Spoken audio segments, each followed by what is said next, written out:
this high school picture, she looks like queen of the bookworms. But this girl was just a rose waiting to bloom. Now rock it down. I'll never be your piece of burden. Here's Miss Midler after she became divine. But she had some big shoes to fill back then. Her parents named her after movie legend Bette Davis. Okay, so maybe they weren't experts at pronunciation, but they had a smart daughter.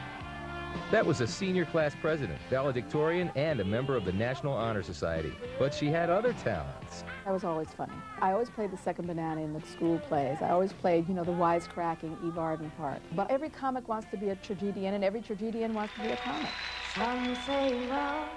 Of course, we know her today as an all-around star, the Janis Joplin-esque character in The Rose, the USO babe showing the troops a good time in For the Boys, and the saucy singer mixing it up with Mick Jagger. Behold! But all of that's a far cry from her first movie appearance, when she was hired as a local extra in the film Hawaii. Keep your eye on the bottom of the screen, or you might miss it. That's her in the pink dress pretending to be seasick. Let's see that again. Yep, she could yak with the best of them. But Bette had her sights set on Broadway. I wanted to play the great parts like the Lady Macbeths, and I just never got around to playing any of those parts. Bette did, however, land roles such as the Egyptian Queen Nefertiti. Nice do. And then it was on to the shtetl. Bette spent 3 years in the Broadway musical Fiddler on the Roof, but it wasn't long before this serious thespian traded in her broom for a microphone. Bette realized she had bigger assets. Everything was happening in music. And so I looked around and said, well, I can do that. You know, and I just kind of swept in through the back door.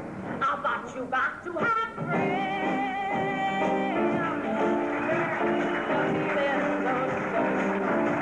Here's Bette turning up the temperature at one of her many gay bathhouse gigs back in the 70s.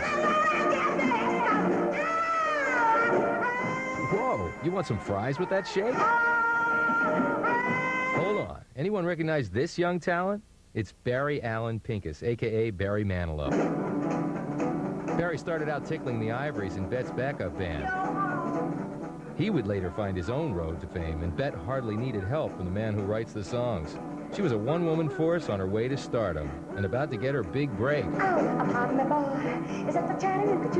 Word was around town about her. A lot of people from the company told me, you know, they'd seen her or heard about her.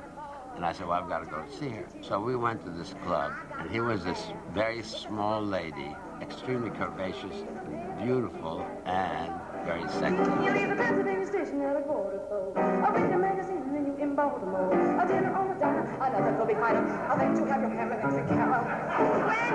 After every number, these guys were jumping up on the table and screaming and yelling. I've never seen such a reaction to any performer. By the way, we signed her up the next day.